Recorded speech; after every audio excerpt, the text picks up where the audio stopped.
여러분 주말 잘 견디셨습니까? 김명준의 뉴스파이터입니다. 오지 마라 하와이. 네, 홍준표 전 시장이 경고를 했음에도 국민의힘 설득조가 하와이 땅을 밟았습니다. 아, 설득조 이름 비장해요.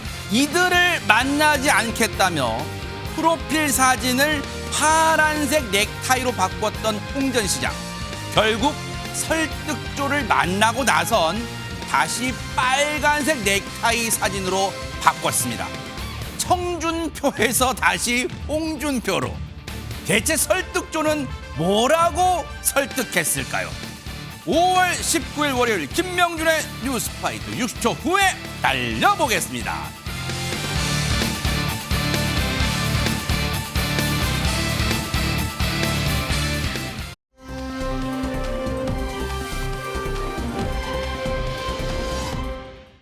대한민국도 지금 정신이 없지만요. 전 세계도 지금 바삐 돌아가고 있는데요. 첫 번째 가볼 나라는 어딜까요? 하재근 평론가님. 미국입니다. 어허. 미국에서 현지 시간으로 엊그제인 17일에 당국에 비상이 걸렸다고 합니다. 오호. 무슨 일이 있었던 것인지 영상이 준비되어 있습니다. 뭘까요? 네. 영상을 보시면 네네. 주황색 옷을 입은 한 남성이 문을 열기 위해 안간힘을 쓰는 모습이 보입니다. 그러네요. 네. 곧 이어 주황색 옷을 입은 또 다른 남성도 다가와서 가세를 합니다. 시간이 얼마나 흘렀을까요? 이번에는 건물 밖의 화면이 이제 펼쳐지게 되는데 네. 흰색과 주황색 단체복을 입은 남성들이 뒤도 돌아보지 않고 어디론가 달려가는 모습이 보입니다. 상당히 다급해 보이는 저들은 누구일까요? 아니 근데 미국에서 13년간 살다 오신 최천범 교수님, 우리 뭐 달밤에 체조라는 표현은 쓰잖아요. 혹시 저 사람 갑자기 밤에 막 체조하려고 우르르 운동장 나가는 거예요? 아닙니다. 저 사람 감옥에서 지금 탈옥하고 있는 거예요. 뭐라고요? 네, 제가 감옥을 안 가봐서 미국 감옥 어떻게 되는지 모르겠는데 아하. 저 탈옥을 어떻게 쉽게 하는지 모르겠어요. 10명이 지금 심지어 탈옥을 했고요. 뉴올리언스에 있는 교도소에서 탈옥한 것으로 알려지고 있고요. 세상에. 지금 보니까 한밤중에 화장실을 자물쇠로 잠그나 봐요. 한밤중에. 네. 근데 그 자물쇠로 잠긴 문을 지금 뜯고 있는 거예요. 어머나. 저 장면이. 잠긴 문을 뜯고 있는 상황이고 문을 뜯고 화장실에 들어가서 변기와 철장 일부를 벽에서 떼내고 어머나? 변경하면 벽에 지금 저렇게 됐나 봐요. 어머, 네, 세상에. 그렇습니다. 그리고 나서 배관 연결을 위한 직사각형 구멍을 통해 빠져나간 것으로 알려지고 있고요. 네. 심지어는요. 벽면 구멍 위에다 뭐라고 써놓고 갔냐. 네. 탈옥이 너무 쉽다라는 조롱성 낙서까지 써놓고 갔다는 거예요. 현지 경찰 관계자는 누군가의 도움 없이는 탈출이 불가능했을 것이다라고 얘기하고 있고 네. 교도소 내부 관계자가 도왔을 가능성도 있다고 얘기하면서 교도소 측이 탈출한 지 7시간쯤 지난 후에야 이 사실을 안 것도 논란이 되고 있어요. 그러니까 빨리 발견을 못하고 7시간이 지나서야 이들 10명이 탈출한 걸 알게 돼서 그것도 비판의 대상이 되고 있습니다. 와, 아니 교도소가 이렇게 허술할 수가 있어요. 어쨌든 저 도망간 인간들은 다시 싹 잡아들이길, 또 다른 나라 얘기긴 하지만 좀 기대를 해볼게요.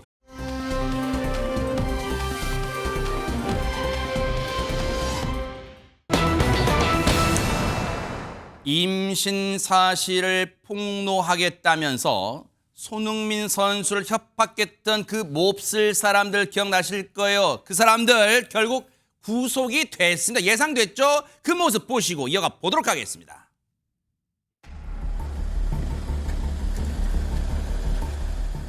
손흥민 선수 공갈한 혐의 인정하십니까? 여전히 손 선수와 임신했다고 주장하시나요? 협박은 두 분이 공모한 건가요?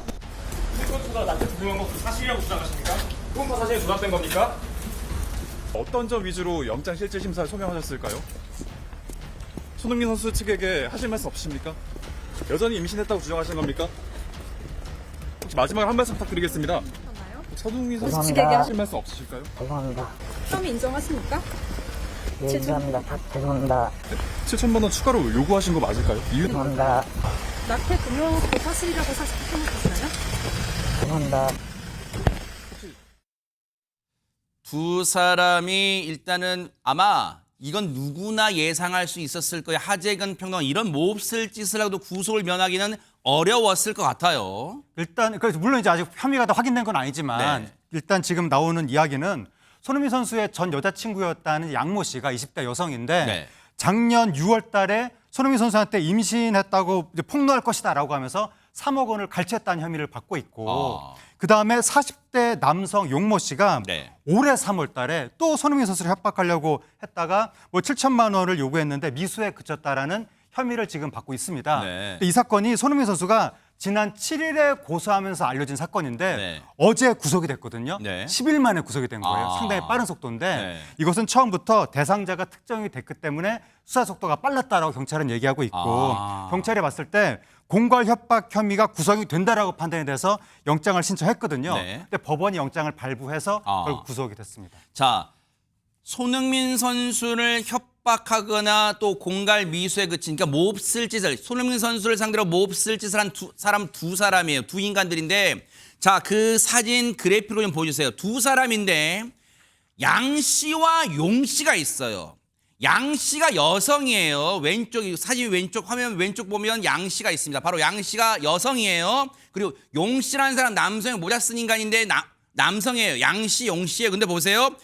어제 법원에 출석한 유인계 평론가님 옆에 여성 양 씨의 모습을 두고 뭔가 지금 논란이 제기가 되고 있다는데 이거 왜 그런 거예요? 뭔 논란이에요 지금? 사진을 보시면 아시겠지만 포승줄에 묶인 양 씨가 마스크로 얼굴을 가렸으나 네. 대부분은 저렇게 용 씨처럼 모자를 쓰잖아요. 아. 그래서 친한 사람이라면 쟤 누구구나 하고 알 수 있을 정도로 노출이 된 거죠. 네. 근데 내리면서 경찰의 서류철로 가리려고 그랬는데 옆에 있던 경찰관이 또 이걸 제지하고 회수를 했습니다. 그래서 이 과정을 두고 온라인에서는 아니 경찰이 아주 흉악범도 아닌 양 씨의 인권 보호에 소홀한 것 아니냐라는 지적이 이제 나온 요때 거죠. 서류체를 딱 뺐죠 이렇게. 그렇죠. 아하. 네. 그래서 이거 너무 요때, 인권 요때. 아하, 보호에 네. 소홀했다라는 지적이 나왔는데요.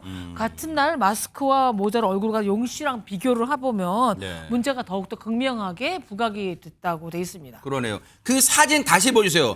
시청자분들이 딱 보기에도 여성 양 씨라는 사람 왼쪽에 화면 왼쪽 양 씨라는 사람 20대 여성은 저렇게 길게 머리를 늘어뜨리게 했지만 마스크로 얼굴 절반 정도 가리겠지만 보통 사람이 눈을 안 가리면 딱 누군지 금방 알잖아요. 그런데 지금 저런 상태예요. 근데 오른쪽에 용 씨라는 40대 남성 보세요.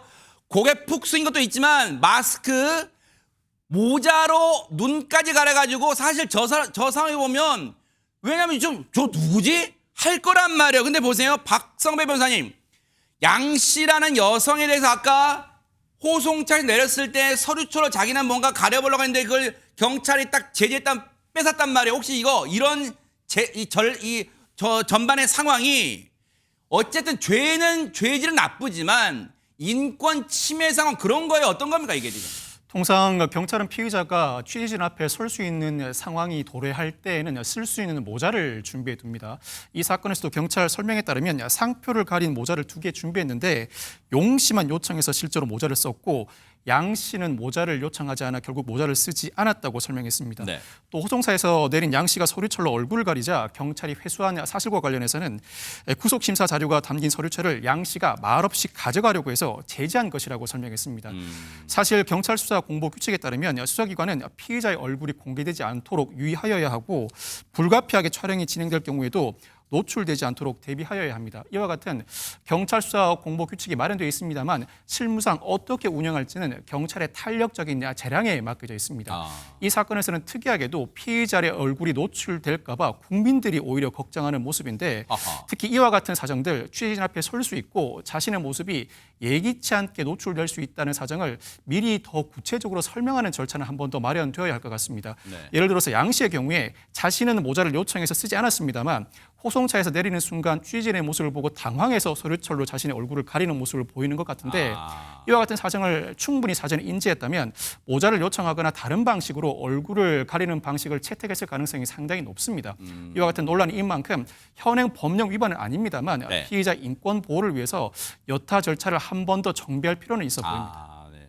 조금 더 경찰분들이 잘못했다는 게 아니라 조금 더 세심하게 사전에 취재진들이 있을 수 있으니 원하면 모자를 쓸 수 있다. 그 상황을 조금 더 설명했으면 이런 불필요한 논란. 왜냐하면 이례적이긴 하잖아요. 지금 박성배 변호사 말씀처럼 죄를 저지른 사람의 지금 인권을 많은 네티즌들이 이거 인권 침해 아니야? 라고 걱정하는 상황이 지금 빚어진 거니까요. 그런데 허준 변호사님, 애초에 이 여성이 손흥민 선수를 협박할 때 임신 자체가 조작된 거 아니야? 이런 논란도 있었잖아요. 이건 어떻게 된 거예요? 사실 손흥민 선수 측에서는 명백한 허위 사실이다. 그리고 양 씨가 초음파 사진을 보내면서 협박을 했지만 이 사진도 조작된 거다. 이렇게 주장을 했었어요. 그러면 3억 원 왜 건넸냐라고 물어봤더니 이런 사실 자체가 폭로된다고 하면 선수와 팀에 뭔가 좋지 않은 영향을 줄 것이 명백하기 때문에 3억 원 정도로 어느 정도 선에서 드러나지 않게 무마할 필요가 있었다라는 거예요. 그렇지만 실제 임신 여부는 확인할 수 없다라는 것이 손흥민 선수 입장이었습니다.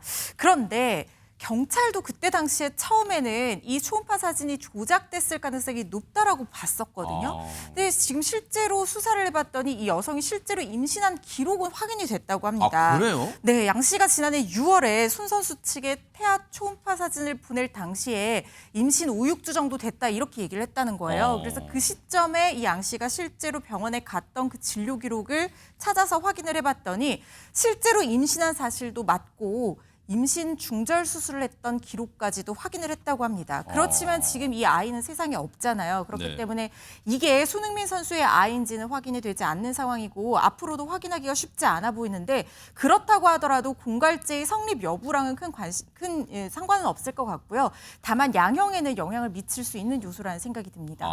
근데 시청자분들이 유인경 평론가 지금 이 순간에도 아니 저 나란히 구속이 된 양 씨라는 여성과 용 씨라는 남성 둘이 어떤 사이길래 이번에 이 엄청난 사건을 공모한 거야? 막 그런 생각이 들 거예요. 40대 용 씨는 20대 여성 양 씨와 교제를 하는 연인 관계라고 합니다. 그래요? 근데 그러니까 나중에 알고 봤더니 양 씨가 손흥민 선수에게 임신 사실을 밝히고 거액을 이제 수령했다는 이야기를 듣고 그래? 그런 다음에 자신도 손흥민 선수 측에 임신 사실을 알리겠다. 몹쓸 짓을 생각했군요. 네, 7천만 원을 내놔라라고 요구했다가 이제 거절당해서 네. 이제 공갈 미수에 법적으로는 그친 거죠. 네. 그리고 한 달 뒤에요.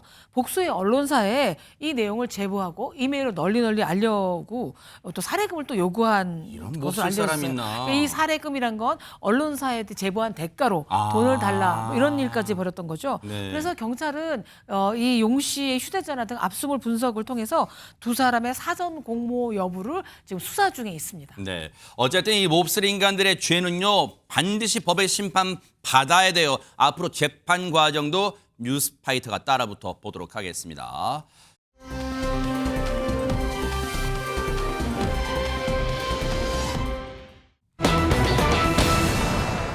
청준표에서 다시 홍준표로? 이 알쏭달쏭한 얘기는 궁금하시겠지만 잠시 뒤에 밝혀보고요.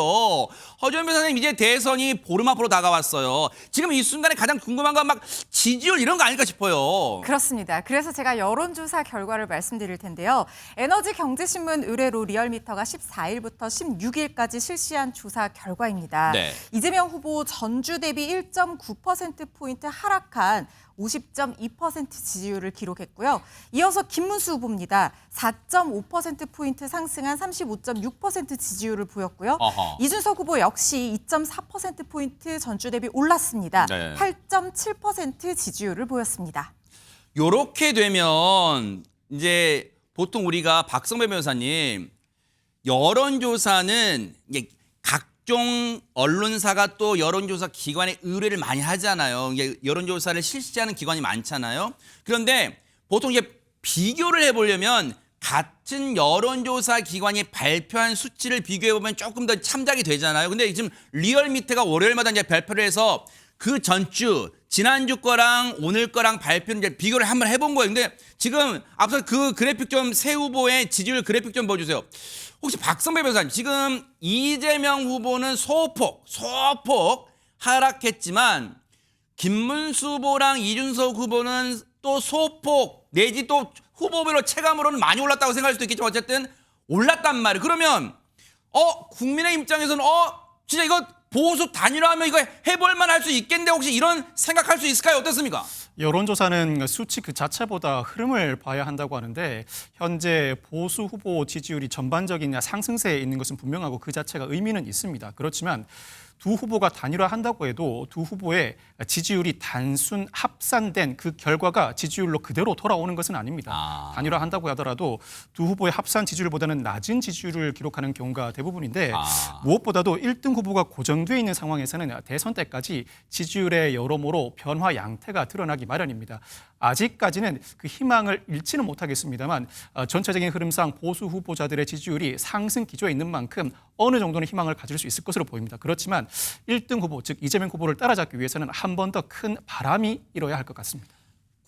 국민의힘에서 들으면 서운한 얘기일 수도 있겠지만 단일화가 1 더하기 1이 2가 꼭 안 될 수도 있다. 지금 그 말씀을 해 주신 것 같아요. 그러다 보니까 국민의힘 입장에서는 이 사람은 진정한 원팀이 되려면 이 사람의 도움이 필요해서 그래서 하와이까지 지금 특사단을 보냈잖아요. 누구일까요? 들어보시고 이어가 보도록 하겠습니다. 미국 하와이 호놀룰루 공항입니다. 국내선을 갈아타고 빅 아일랜드 공항으로 한 45분 정도 다시 가야 됩니다. 정확한 위치는 알고 계세요? 빅 아일랜드로 이제 일단 넘어가서 거기에서 이제 전화로 연결을 해야 되겠죠. 전화를 안 받거나 주소 안 알려주면 못 만나는 거네요, 그러면? 오지 말라고 한다고 해서 가지 않으면은 진정성이 부족하고 하나의 말쇼에 지나지 않을 수 있다 이렇게 해서 꼭 만나고 돌아갈 겁니다. 어쨌든 주소는 모르시는 거잖아요. 찾아갈 수도 없는 거잖아요. 전화 연결 안 되면. 전화 연결 안 되면은 못 찾아가는 거죠. 그러나 꼭 반드시 연결을 해서 만나 뵙고 가려고 생각하고 있습니다. 홍 시장님이 굉장히 좀 서운했을 거예요. 그런 서운한 감정도 맞장구 치면서 서운한 마음을 또 들어주는 것이 제 임무가 아니겠나 이렇게 생각을 합니다. 야, 최진봉 교수님, 서울에서 김서방 찾는 것도 힘들 텐데 하와이 가가지고 홍서방이 아니라 홍준표 전 시장 찾기는 얼마나 어려울까 이게? 힘들죠. 왜냐하면 하와이는 또 길도 잘 모르잖아요. 그리고 너무 먼 지역에 있고 홍준표 전 시장이 본인이 어디 있다고 얘기하지 않으면 찾기 어렵고 전화를 안 받으면 찾기 어려운 상황이에요.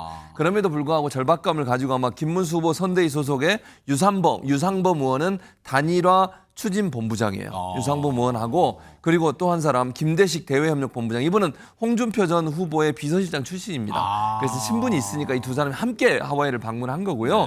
사실 홍준표 전 시장이 SNS 글을 뭐라고 올렸었냐면 이 출발하기 전에 김문수 캠프의 하와이 설득조 일명 함흥차사 오지 못하도록 단호히 조치 바란다고 누리꾼이 얘기를 하니까 뭐라고 얘기하냐면 홍 전 시장이 오지 말라고 했다. 그러니까 소통하는 그 소통 플랫폼 있잖아요. 거기서 이렇게 얘기한 거예요.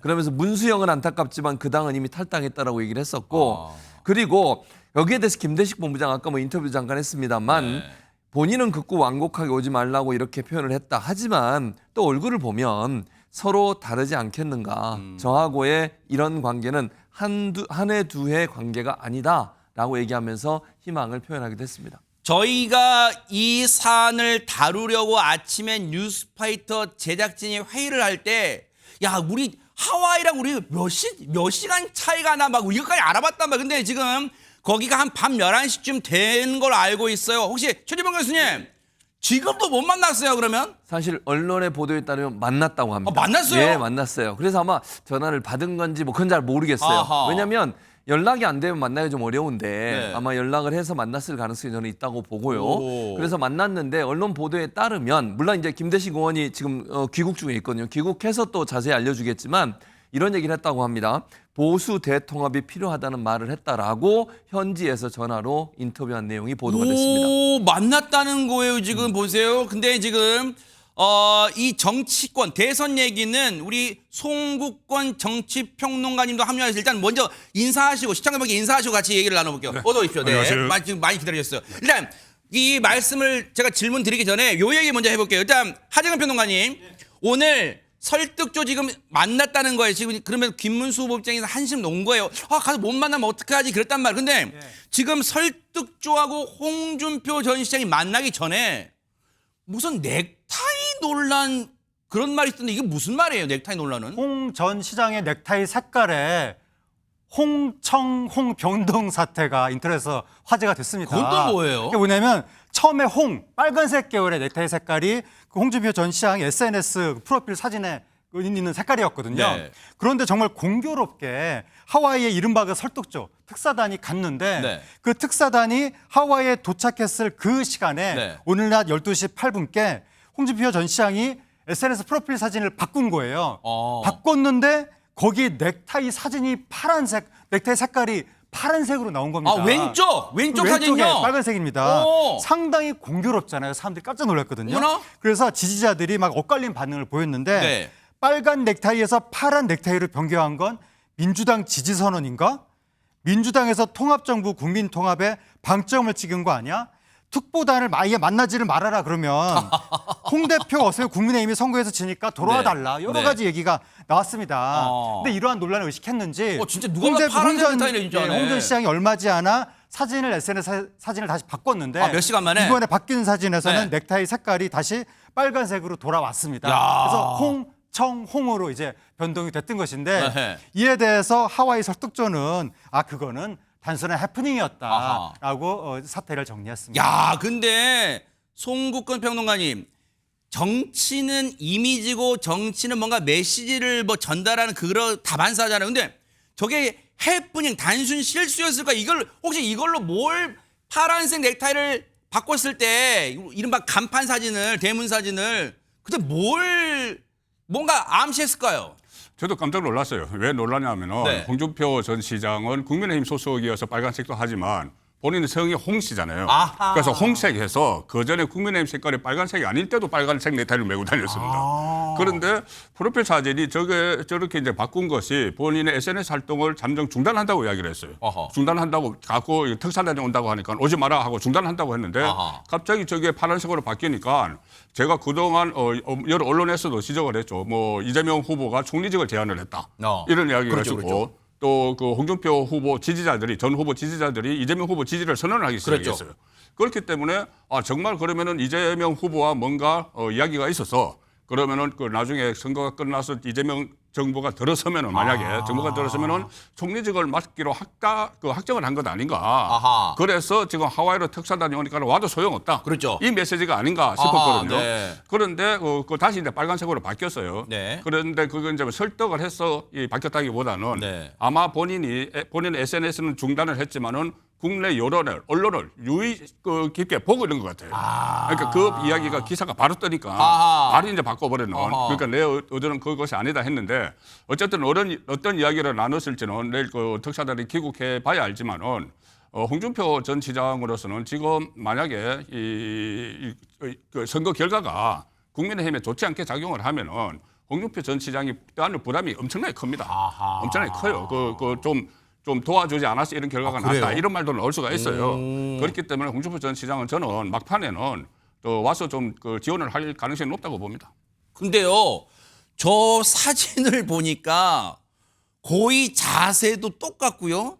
뒤에 배경도 똑같고 마치 컴퓨터 그래픽으로 저 넥타이만 파란 것에서 빨간 걸로 바꾼 거. 왜냐면 저 셔츠 단추 하나 첫 번째 단추 풀린 것도 똑같고, 야, 저거 어떤 기술인지 아니면 진짜 딱 갈아입고 넥타이 갈아매고 다시 찍은 건지 그건 또 나중에 특사단이 돌아오면 들어보면 좋을 것 같은데 보세요. 이런 가운데 보세요. 이제 김문수 후보 입장에서는 그리고 더 나아가서 국민의힘 입장에서는 대선이 보름 남은 상황에서 원팀이 돼야 되는데 지금 한시름 던 거예요.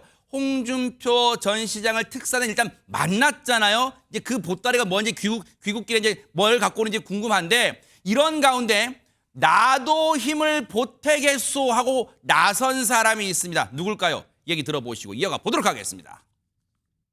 저는 어릴 때부터 이 새우 되게 좋아했어요. 저는 새우, 이 일반 새우하고 매운맛 새우를 이렇게 섞어가지고 먹거든요. 적절하게 비율로 해서 먹으면 맛있어요.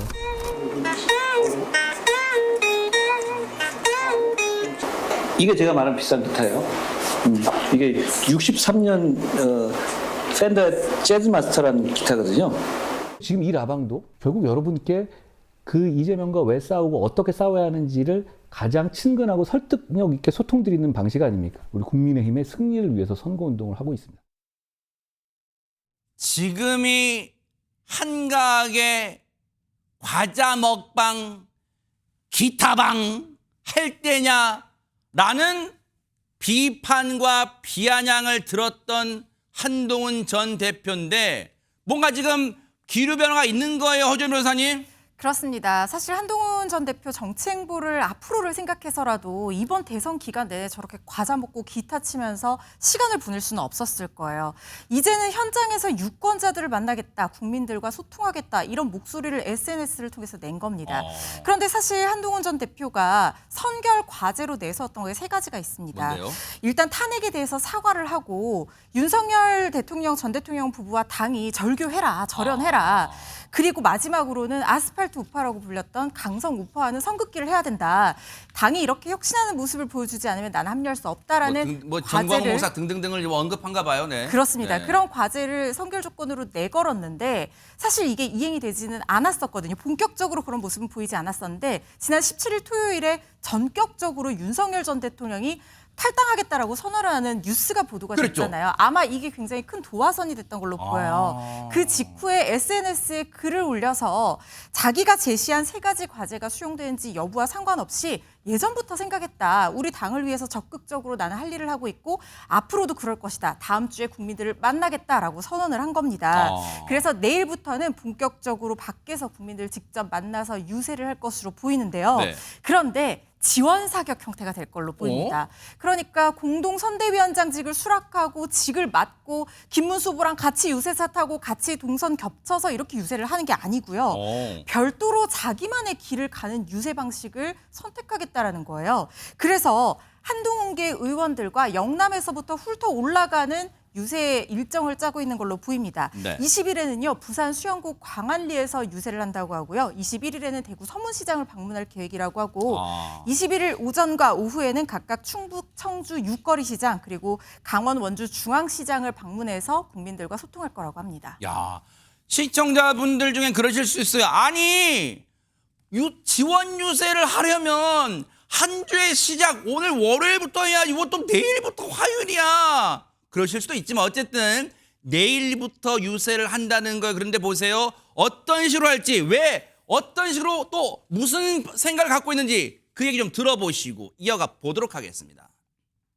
라방하는 거 관련해서 뭐 과자 먹는 거 가지고 뭐라고 그러시는 분들이 종종 계시더라고요. 고백하건대 저도 사실 억지로 먹는 겁니다. 맛있어서요. 제가 뭐 새우깡 먹으면 살 수도 있죠. 뭐 가볍게 하는 그런 콘텐츠니까. 김문수 후보님 측에 제가 세 가지, 네 가지 정도는 꼭 해주셔야지 우리가 그래도 조금 해볼 만한 게임이 될 거다라는 말씀을 강력하게 드렸죠. 그걸 다 받아들이시지 않는 상황 같아서 좀 안타깝고요. 그걸 이제 뭐 생각이 달라서 그렇지 않는다고 해서 또 제가 제 할 일을 아예 안 한다? 그건 맞지 않습니다. 저는 여러분에 대한 책임감이 있고 대한민국에 대한 책임감이 있어요. 다음 주가 되면 현장에서도 제가 여러분께 대한민국을 살리고 보수를 살리고 우리 당을 지지해달라. 우리 당을에게 희망의 불씨를 계속 이어갈 수 있게 해달라라고 여러분께 호소드리려고 오래전부터 생각하고 있었습니다. 내일부터 한동훈 전 대표가 김문수 후보 지원 유세에 등장합니다. 그런데 들으신 것처럼 나홀로 지원 유세 방식이에요. 같이 유세차에 오르는 건 아니에요. 그런데 최진봉 교수님, 한동훈 전 대표의 지원 가담이 영향력, 파괴력 그런 거 어느 정도로 예상하십니까? 저는 그게 좀 제한적이라고 생각을 합니다. 이유는 오늘 아까 지금 우리가 영상 봤잖아요. 한동훈 대표가 계속 전 대표가 얘기하는 게 뭔지 아세요? 지지를 호소하는 누구다? 우리 당 지지 그래요. 한 번도 김문수라는 이름을 얘기한 적이 없어요. 아까 우리 영상 봤죠? 보통은 김문수 후보 지지 이렇게 얘기해야 되잖아요. 본인이 호소하려고 하는 건 국민의힘 지지라는 거예요. 물론 큰 틀에서 보면 그게 김문수 후보의 지지라고 볼 수도 있지만요. 제가 볼 때는 이거는 그 주변에서 이 한동훈 전 대표를 함께 도왔던 또 함께하고 있는 친한계라고 불리는 분들이 많이 조언을 하고 있다고 그래요. 이게 뭐냐면 이번 대선 과정에서 아무런 도움을 안 줬을 때 추후에 어떻게 할 거냐. 그럼 만약에 뭐 어떤 결과가 나올지는 알 수는 없습니다. 대선에 국민의힘이 패배를 했을 때 다음 전당대회 때 누가 대표를 할 거냐 하는 부분이 논란이 되지 않겠습니까? 만약에 한동훈계가 당권을 잡겠다고 생각을 하면 이번에 뭔가 노력하는 모습을 보여줘야 돼요. 당원들 입장에서 그런 모습을 전혀 안 보여주고 마치 그 강건도 불구경하듯이 그런 태도로 보였을 때는 배신자 프레임이 생길 수밖에 없고, 그랬을 때 만약 친한계 입장에서는 당권을 잡는데 상당히 부담이 클 겁니다. 당원들이 그래도 한동훈 전 대표가 뭔가를 했다라고 하는 뭔가를 만들어내야 돼요. 그런 차원에서 본다고 하면 주변에 있는 분들이 그래도 도와야 된다고 얘기를 했을 거라고 저는 생각하고요. 한동훈 전 대표 입장에서 별로 돕고 싶은 마음이 안 생기지만, 왜냐하면 본인도 그러잖아요. 본인이 제시했던 조건 다 충족하지 못했다라고 얘기합니다. 지금도.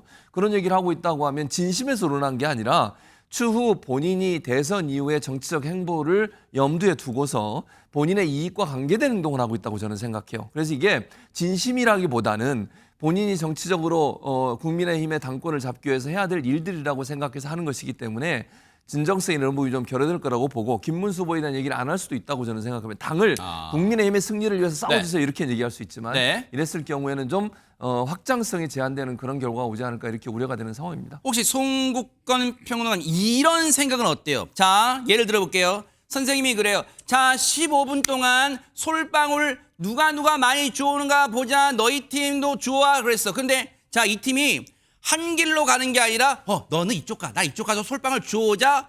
그렇게 서로 다른 방향으로 가게 되면 많은 유권자 접촉면은 늘릴 수 있지 않겠느냐라고 생각하시는 분도 계시지 않을까요? 어떻습니까? 그 이제 정치적으로 역할 분담이라고 하죠. 저는 역할 분담 측면도 있다고 봅니다. 왜 그러냐면 저도 지금 그 한동훈 전 대표가 하는 행보가 어떻게 보면은 대선 이후에 당권을 노리는 행보라는 생각이 들어요. 마치 별도의 또 한 명의 후보처럼 움직이잖아요. 그 상황에서는 물론 지금 김문수 후보를 지원해달라는 이야기보다 이재명 후보를 공격하는 데 포인트를 두고 있거든요. 그것은 나중에 만약에 그 이재명 정부가 들어서면은 그때 이재명 정부와 그 서로 이제 대립각을 세우는 인물이 필요한 거예요. 그래서 그 차원이라고 생각은 하지만 그래도 득표는 저는 저 효과가 있다고 봅니다. 왜 그러냐면은 한동훈 전 그 대표는 그때 총선 때 그때 그 비대위원장으로서 총선을 이끌었잖아요.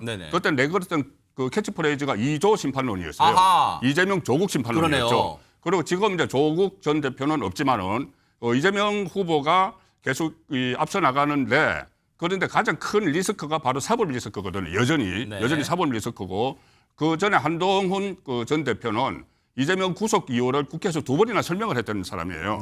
그렇기 때문에 이재명 그 후보에 대해서 공격을, 그 사법 리스크 공격을 가장 효과적으로 할 수 있는 사람은 한동훈 그 전 대표가 되는 것이죠. 그래서 저는 이것이 일종의 역할 분담인데 본인이 개인적으로 당권에 욕심 있는 것은 또 별개의 문제고 이것이 그 어떤 효과는 충분히 발휘할 거로 보는 이유가, 지금 많은 유권자들 중에서 이재명 그 후보가 만약에 집권을 하게 되면 헌법 84조 해석 문제 이런 것 때문에 혼란이 올 거라는 그 생각을 많이 하고 계시기 때문에 그 지점을 공격할 수 있는 인물은 한동훈이죠.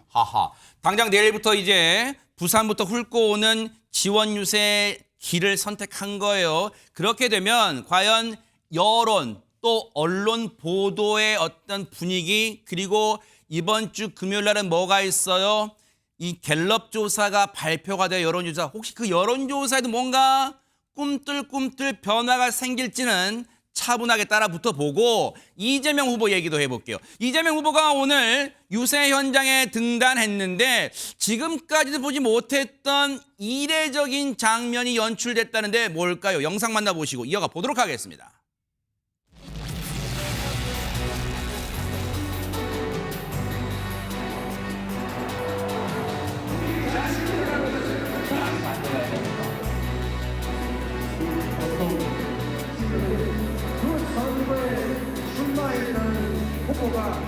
세상이 불안하죠.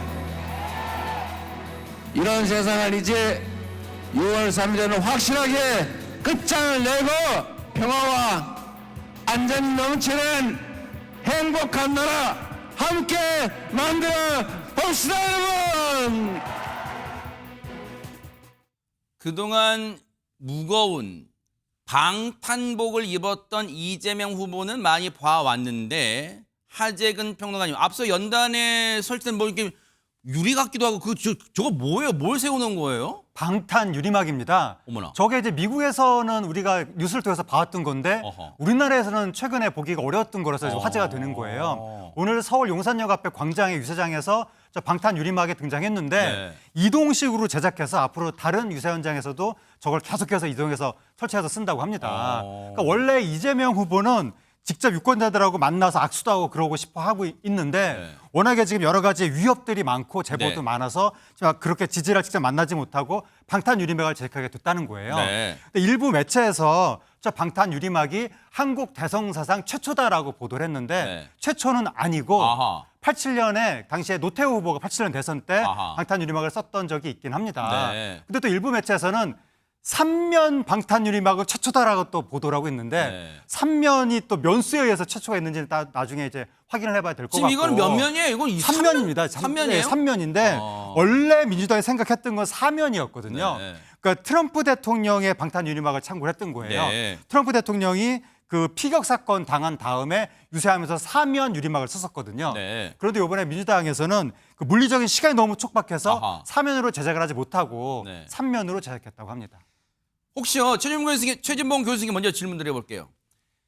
물론 테러 즉 습격을 당했던 이재명 후보 생사를 넘나드는 그 엄청난 일을 당했던 이재명 후보이기 때문에 민주당 입장에서도 후보의 안전 그리고 지지율 1등을 달리고 있는 후보이기 때문에 안전 문제가 제일 관심이 될 거예요. 근데 일각에서는 시참말로 오버하는 거 아니냐 이런 지적도 나올 수 있을 것 같습니다. 어떻습니까? 그러니까 저는 이렇게 생각해요. 최악의 상황을 생각하고 안전은 지켜야 한다고 봅니다. 누구든. 그게 무슨 이재명 후보뿐만 아니라 어떤 후보든 만약에 테러에 대한 위협이 있다고 하면 그 최악의 상황을 상정해놓고 준비를 해야 돼요.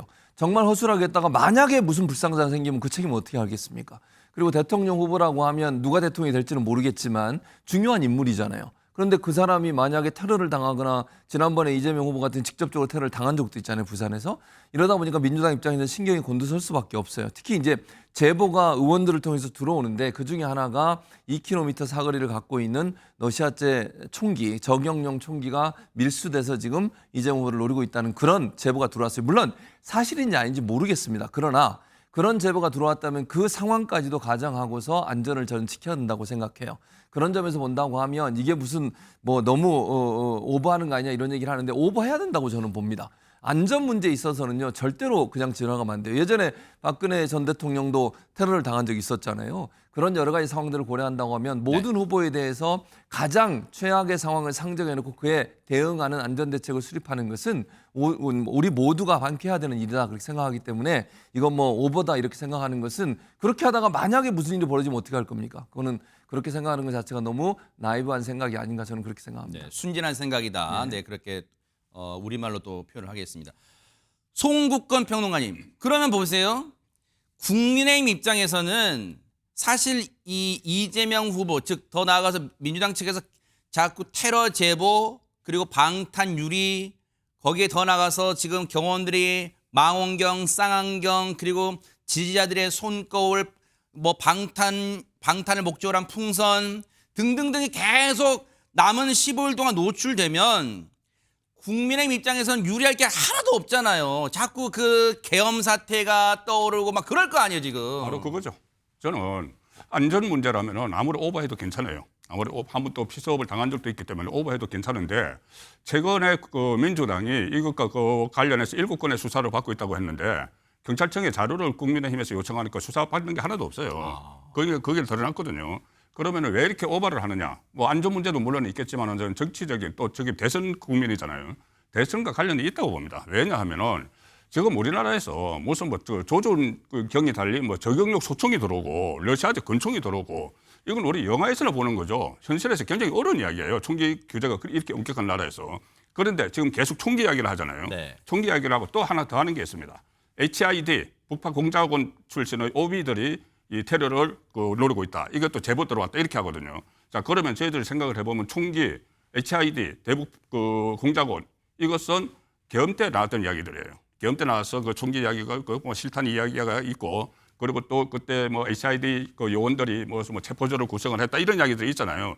그걸 지금 계속 연상을 시키는 겁니다. 연상을 시키는데 계속 그 이재명 후보의 지금 선거 전략도 내란 종식이지 않습니까? 제2, 제3의 내란이 일어나고 있다. 심지어 국민의힘 후보인 김문수 후보조차도 내란 동조 세력이다. 이렇게 하고 내란 프레임으로 가거든요. 그 내란 프레임에 맞춰서 네. 저는 저런 어떤 뭐 좀 과도한 그 안전 장치를 요구를 하고 실제 하고 있다고 봅니다. 어쨌든 대선에 나온 모든 후보, 뭐 이재명 후보뿐만 아니에요. 앞서 우리 최진봉 교수님 말씀처럼 모든 후보들 안전 문제는 각별히 또 경찰에서 신경 써 주실 걸 당부드리고요. 이런 가운데 국민의힘을 탈당했던 김상욱 의원 아실 거예요. 지금 뭐 하고 있나? 궁금하실까요? 이 모습 보시고 이어가 보도록 하겠습니다. 회의 시작에 앞서서 김상욱 의원의 입당 환영식을 진행하겠습니다.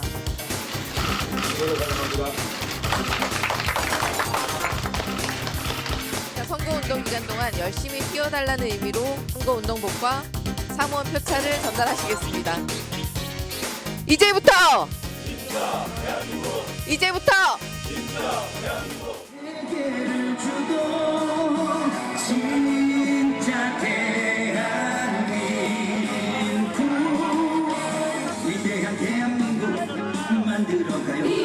이재명 기호 1번 이재명.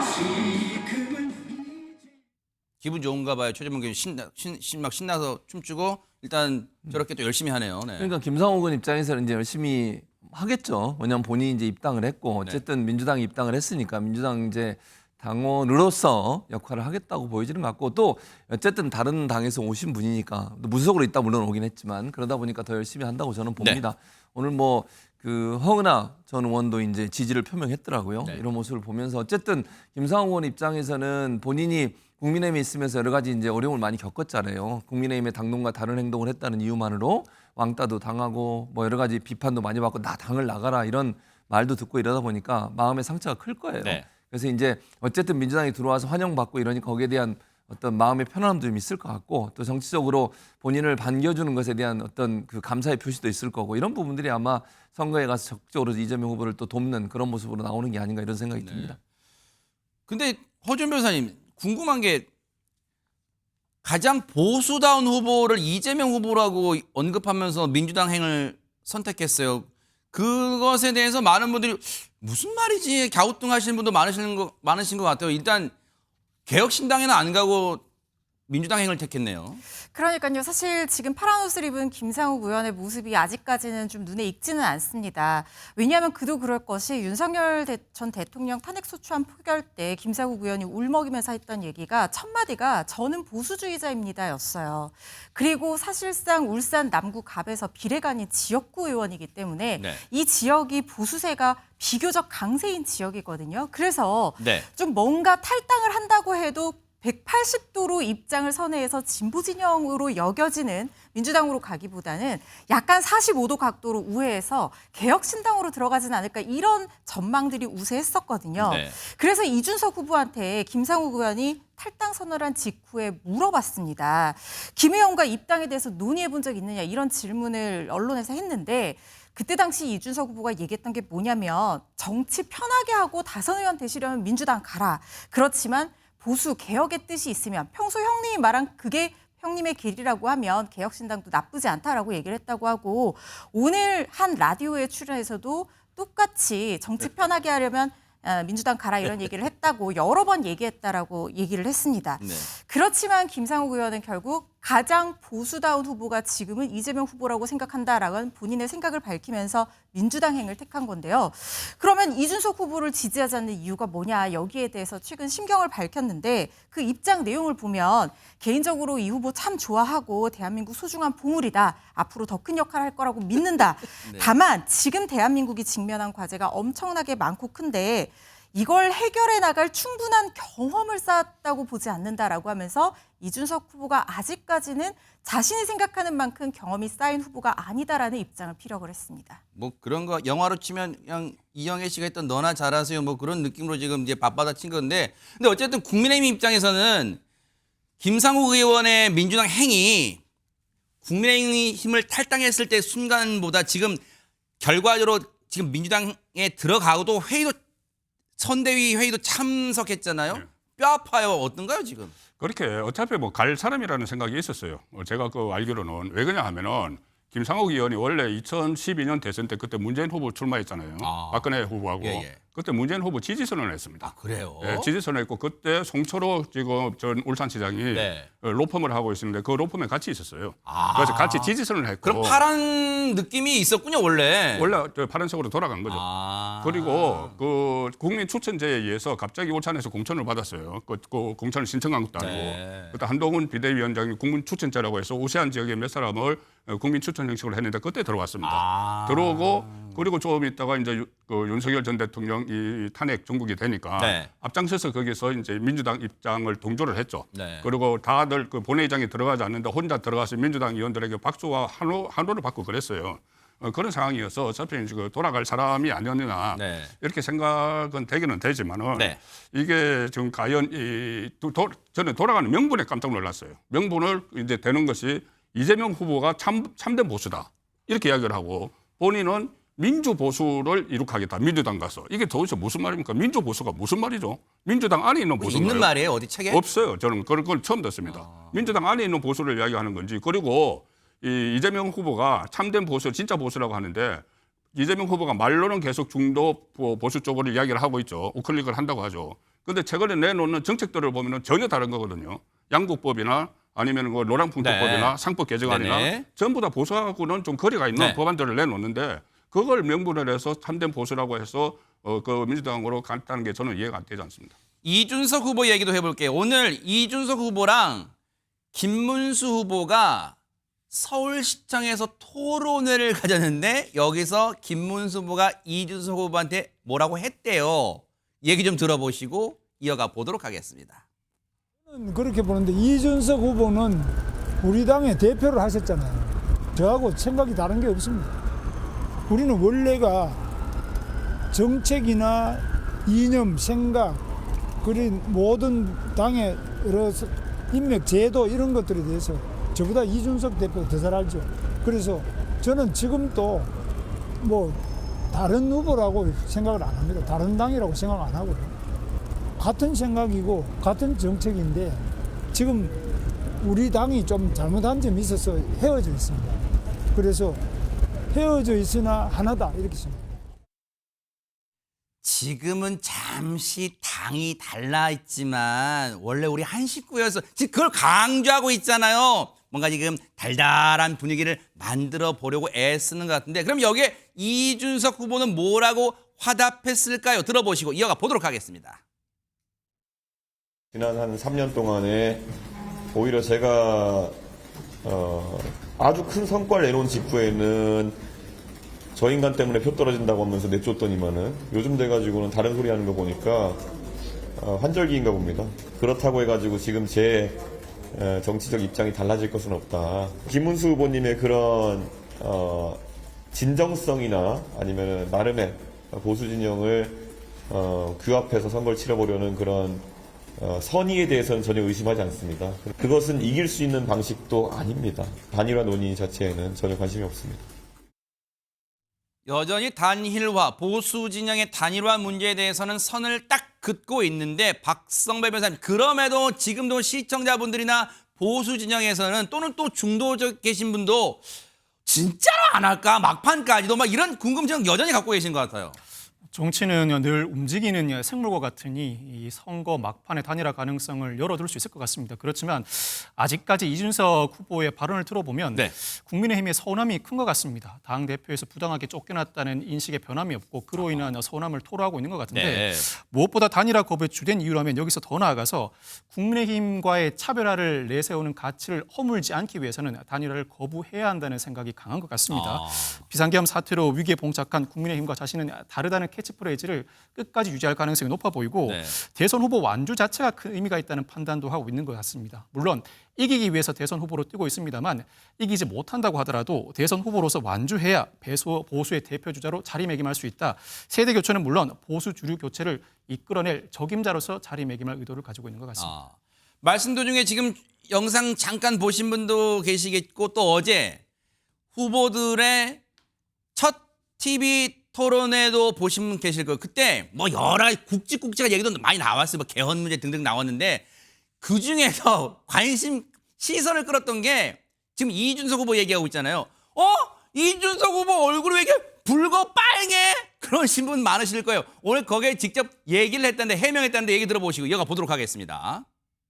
뭐 유세하다 보면은 목 상태가 안 좋아지고 그러면 이제 긴급하게 목에 좋은 약을 쓰게 되는데 목 아플 때 보면은 약국 가면 이란 약을 쓰거든요. 근데 하도 이게 상당히 심하다 보니까 어떤 분이 이제 그것의 강화된 버전이 미국에 있더라고요. 그거를 일반 약을 하나 갖다 주셨는데 그거 하니까 어느 정도면 혓바닥이 마비 되더라고요. 혓바닥이 얼얼할 정도로 해가지고 성대도 괜찮아지는데 혓바닥도 약간 마비 상태가 되고 이런 약이었습니다.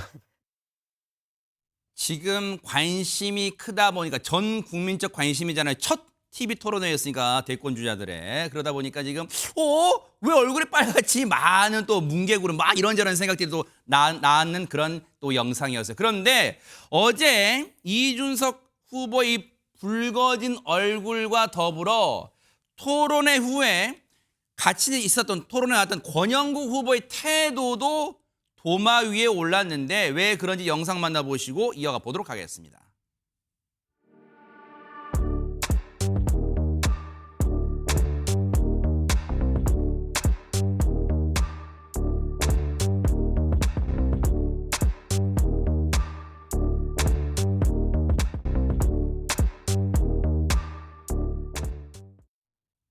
지금 허준 변호사님 아마 시청자분들 보셨을 거고 왜 악수 안 하지? 권영국 후보가 그런 생각하셨을 것 같아요. 그것도 그냥 거절한 게 아니라 크게 이렇게 X자까지 하면서 김문수 후보가 먼저 악수를 요청했다가 상당히 민망했을 법한 장면이 연출이 된 건데요. 네. 권영국 후보는 그 이유에 대해서 비상계엄에 대해서 잘못을 인정하지 않는데 김문수 후보와 악수하는 게 마치 사과하지 않아도 괜찮아라는 그런 메시지를 줄 수 있을 것 같아서 네. 명백하게 의사 표현을 해야 될 것 같아서 그렇게 했다. 이렇게 입장을 설명을 했습니다. 네. 사실 토론회 도중에도 권영국 후보가 김문수 후보에게 내란에 대해서 인정하느냐라고 하니까 김문수 후보가 그건 아직 재판 결과로 나오지 않으니까 인정 못한다라고 하니까 설전을 하기도 했었거든요. 아마 그때의 그런 입장이 계속해서 연결이 되면서 권영국 후보가 뭔가 강렬하게 그렇군요. 끝까지 입장 표명을 했다는 생각이 드는데 싸울 땐 싸우더라도 또 저렇게 악수할 네. 때는 하는 그런 모습을 보여주는 건 어땠을까 싶습니다. 그런가 하면 최진봉 교수님 이재명 후보가 스승의 날을 맞이해서 SNS에 뭐 글을 올렸다면서요? 어떤 내용이에요? 어떤 얘기냐면 스승에 대한 감사의 표현을 했습니다. 근데 이제 이재명 더불어민주당 후보가 뭐라고 얘기했냐면 네. 사실 이재명 후보는 중고등학교를 다닌 적이 없어요. 아시는 것처럼 공장에서 일을 하고 검정고시로 네네. 다 했는데 어디서 그럼 스승을 만났냐? 사법연수원 시절이라는 거예요. 본인이 이제 변호사 시험에 합격해서 네. 그리고 나서 교육을 받는데 누가 와서 강연을 했냐면 노무현 전 대통령이 와서 강연을 했다고 합니다. 네. 그때 노무현 전 대통령의 강연을 듣고 인권 변호사의 길을 걷게 되는 계기가 됐다고 하면서 노무현 전 대통령이 참 스승이었고 거기서 스승에 대한 가르침 때문에 본인의 삶이 바뀐 것에 대한 감사를 표현했습니다. 네. 어쨌든 지금 대선 후보마다 각각의 또 은사님들이 생각이 날 거예요. 왜 그 은사님들의 가르침을 바탕으로 이번 대선에서 모든 후보가 내가 꼭 승리하겠다. 그 스승님의 가르침대로 이번에 또 승리의 길을 모습을 보여주겠다. 이런 각오, 남다른 각오를 내비칠 텐데 이제 보름 앞으로 다가온 대선 앞으로 어떤 국면으로 흘러갈지 또 어떤 일이 벌어질지 돌발 이슈가 생길지 한번 뉴스파이터도 따라붙어 보도록 하겠습니다.